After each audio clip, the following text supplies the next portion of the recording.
Once upon a midnight dreary, while I pondered, weak and weary, over many a quaint and curious volume of forgotten lore, while I nodded, nearly napping, suddenly there came a tapping, as of someone gently rapping at my chamber door. "'Tis some visitor," I muttered, "tapping at my chamber door. Only this, and nothing more." Distinctly I remember, it was in the bleak December, and each separate dying ember wrought its ghost upon the floor. Eagerly I wished the morrow, vainly I had sought to borrow from my books surcease of sorrow, sorrow for the lost Lenore, for the rare and radiant maiden whom the angels name Lenore, nameless here forevermore. And the silken, sad, uncertain rustling of each purple curtain thrilled me, filled me with fantastic terrors never felt before, so that now, to still the beating of my heart, I stood repeating, "'Tis some visitor entreating entrance at my chamber door. 'Tis some visitor entreating entrance at my chamber door. This it is, and nothing more." Presently my soul grew stronger, hesitating then no longer. "Sir, madam," said I, "truly your forgiveness I implore. The fact is I was napping, and so gently you came rapping, and so faintly you came tapping at my chamber door, that I scarce was sure I heard you. Here I opened wide the door. Darkness there, and nothing more." Deep into that darkness peering, long I stood there, wondering, fearing, doubting, dreaming dreams no mortal ever dared to dream before. But the silence was unbroken, and the stillness gave no token, and the only word there spoken was the whispered word, "Lenore?" This I whispered, and an echo murmured back the word, "Lenore." Merely this, and nothing more. Back into the chamber turning, all my soul within me burning. Soon again I heard a tapping, something louder than before. "Surely," said I, "surely that is something at my window lattice. Let me see then what that is, and this mystery explore. Let my heart be still a moment, and this mystery explore. 'Tis the wind, and nothing more." Open here I flung the shutter, when, with many a flirt and flutter, in there stepped a stately raven of the saintly days of yore. Not the least obeisance made he, not a minute stopped or stayed he, but, with mien of lord or lady, perched above my chamber door, perched upon a bust of Pallas just above my chamber door, perched and sat and nothing more.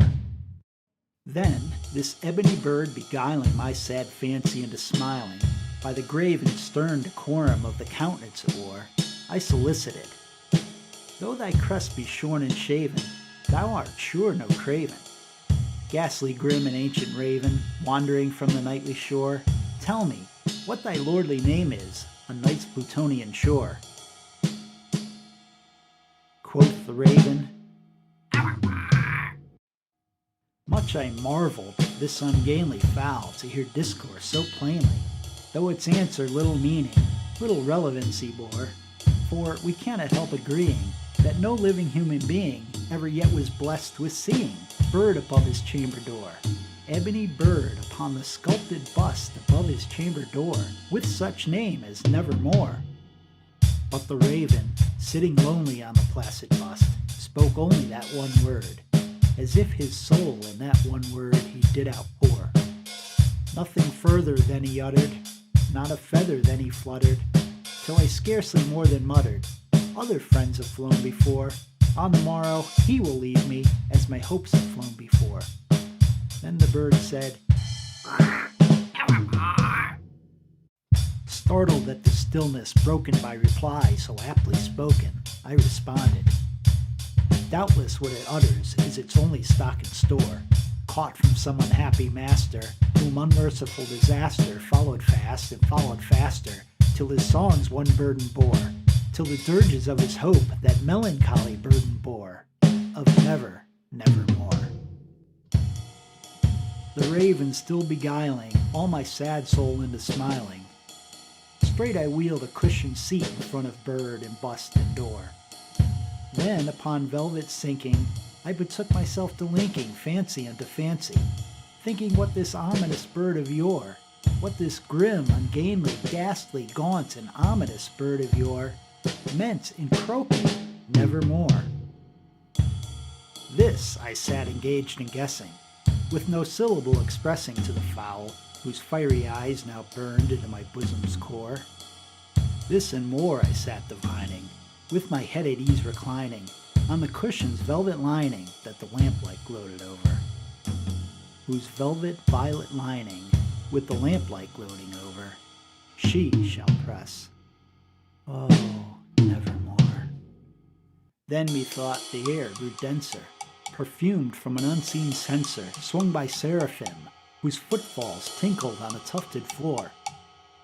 Wretch, I cried, thy God hath lent thee, by these angels he hath sent thee. Respite, respite nepenthe from thy memories of Lenore.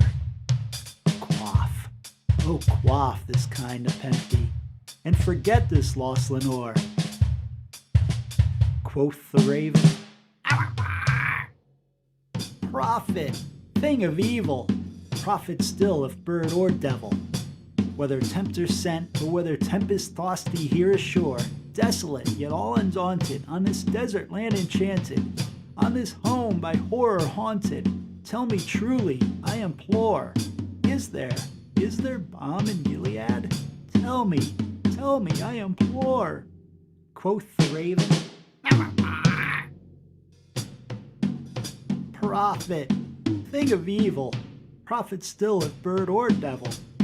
By that heaven that bends above us, by that God we both adore, tell this soul with sorrow laden, if within the distant Aidenn it shall clasp a sated maiden, whom the angels name Lenore? Clasp a rare and radiant maiden, whom the angels name Lenore? Quoth the raven, be that word our sign of parting, bird or fiend, I shrieked. Get thee back into the tempest and the night's Plutonian shore. Leave no black plume as token of that lie thy soul hath spoken. Leave my loneliness unbroken. Quit the bust above my door. Take thy beat from out my heart, and take thy form from off my door. Quoth the raven. And the raven, never flitting, still is sitting on a pallid bust of Pallas just above my chamber door. And his eyes have all the seeming of a demon's that is dreaming, and the lamplight over him streaming throws his shadow on the floor. And my soul from out that shadow that lies floating on the floor shall be lifted